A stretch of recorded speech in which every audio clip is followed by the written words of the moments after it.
Hello! Bonjour à tous. Donc nous on est là pour vous parler d'Il était une fois et des goûters virtuels qu'on a organisés avec Make-A-Wish ces dernières semaines, donc du coup pendant le confinement. Et bon, confinement oblige, comme on tenait vraiment à faire cette interview ensemble, on l'a fait en version vidéo. Tada! Et donc on croise les doigts pour que tout se passe bien et qu'on n'ait pas de bugs pendant la vidéo justement.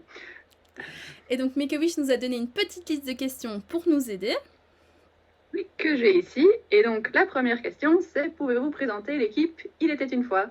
Eh bien d'abord, il y a nous deux, les cofondatrices de Il était une fois. Donc moi c'est Zoé, j'ai 26 ans et je suis historienne. Et moi c'est Géro, j'ai 24 ans et je suis historienne aussi. C'est d'ailleurs sur les bancs de la fac d'histoire que j'ai rencontré ma meilleure amie Zoé et qui est aussi née cette idée un peu folle de regroupement de cosplayers pour amener de la joie aux enfants dont la situation n'est pas toujours facile et qui est devenue Il était une fois. Oui, il y a déjà 4 ou 5 ans, je crois, oui. Oui, le temps passe vite.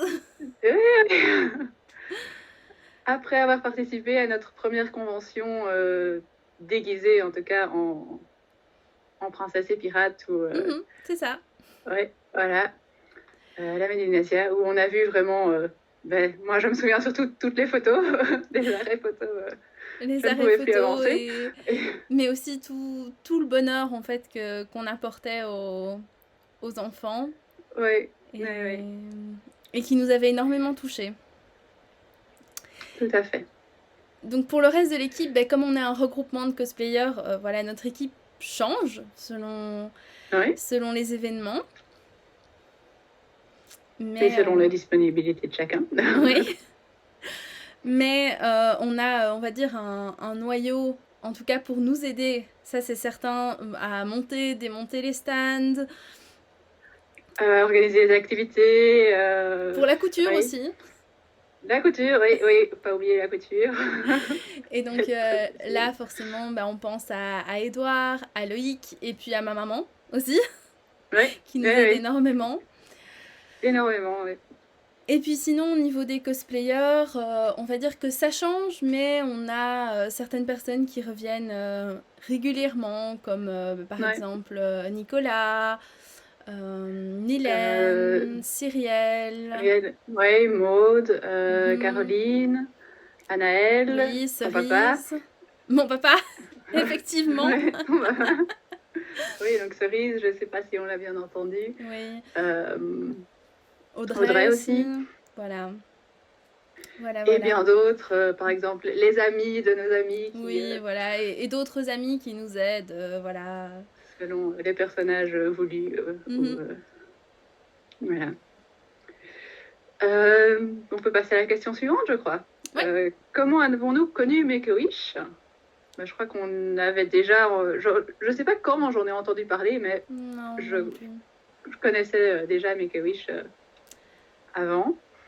Mais je pense que Make-A-Wish, ça fait partie de nos enfances à toutes les deux, en fait, et de nos adolescences, que ce soit par la télévision, les différents événements pour récolter des fonds, etc. Je pense qu'on connaissait, voilà. Oui, sûrement. Et donc, on a connu Make-A-Wish parce que tu les as contactés, oui. Je crois. C'est comme ça que c'est venu. Voilà. Je vais te laisser moi, j'ai vu en fait sur Facebook un post de Make-A-Wish Belgium South qui proposait une soirée film en fait dans le but de récolter des fonds. Malheureusement, je ne pouvais pas m'y rendre, mais j'en ai profité en fait pour leur envoyer un petit message en disant je peux pas vous aider au niveau fond, mais on est des cosplayers, est-ce qu'on peut apporter un peu de joie aux enfants, etc. Et on a eu vraiment un super accueil, on a pu réaliser un ou deux vœux comme ça. Et puis le temps a un peu passé, on a vu un autre appel, cette fois-ci pour l'anniversaire de Make-A-Wish. Et là, je te vois sourire parce que tu te rappelles un petit peu l'histoire. Oui. Et donc là, c'est comme ça que je suis rentrée en contact avec Elk. Et nous, on avait déjà dans l'idée de développer des personnages originaux. Et donc, on en a profité. Et on a eu de la chance que Elk, de l'autre côté, soit réceptive à nos idées et suive un peu notre folie. Oui, parce que nous sommes partis vraiment de juste l'idée de personnages originaux à toute une histoire, des costumes, toute une histoire à raconter pendant la parade, et donc à des danses, des chorégraphies et un char. Voilà, donc ouais. On est effectivement passé de quelques cosplayers à soudainement une vingtaine de cosplayers et un char. Donc voilà. Ouais. Et ensuite, le confinement est arrivé, et donc du coup, on a continué à travailler avec Make-A-Wish, voilà. Ouais. Et donc, ça amène à la question, pourquoi vous et vos collègues, vous êtes-vous mobilisés pour faire ces goûters bénévolement? Je crois que ça coulait un peu de source pour nous. Tout à fait. On avait déjà commencé, on avait malheureusement dû arrêter de travailler sur la parade à cause du confinement, et donc, mais je crois qu'on voulait continuer à travailler avec Make-A-Wish. Tout à fait. Sans aucun souci. Et puis, en fait, dès le début du confinement, assez rapidement, on s'est rendu compte que le confinement, c'est quelque chose d'assez difficile, que ce soit pour nous, mais aussi pour les enfants, et que pour certains enfants, ce serait bien plus difficile que pour d'autres.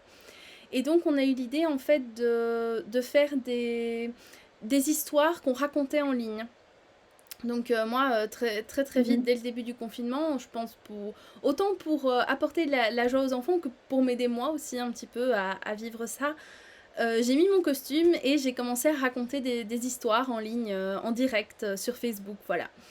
Et ensuite est arrivé un moment où très malheureusement on a reçu un message de Make-A-Wish nous disant qu'il y avait une petite fille qui avait besoin d'un vœu d'urgence et qui nous demandait si on pouvait essayer de les aider à le réaliser.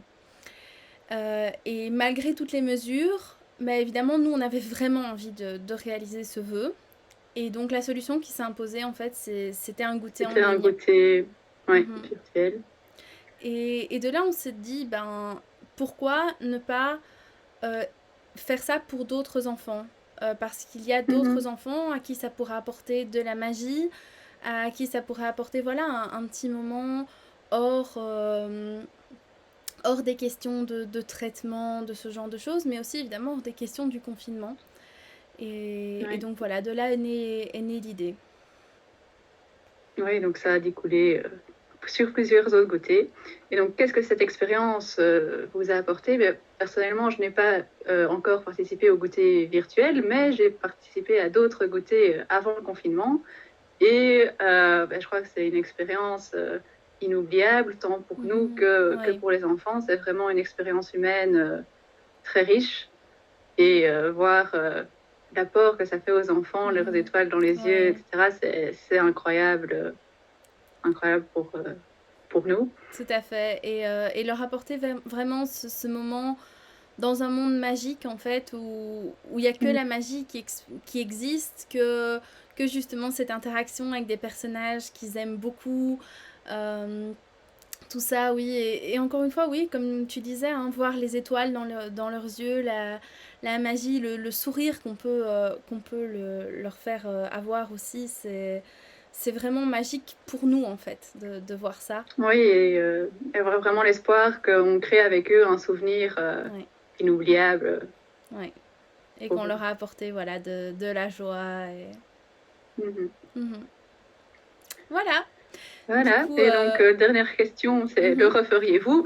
Sans aucun souci. Oui, sans aucun bien doute. sûr, bien sûr. Oui. Demain s'il faut. Oui. Donc voilà. Donc voilà, j'espère que ce petit moment avec nous vous aura plu et que vous en aurez appris un petit peu plus sur nous, sur Il était une fois et sur les cosplayers que nous sommes. Voilà. Bien, au revoir à tous, bonne journée ou soirée, peu importe quel moment vous voyez cette vidéo. Voilà. Bye!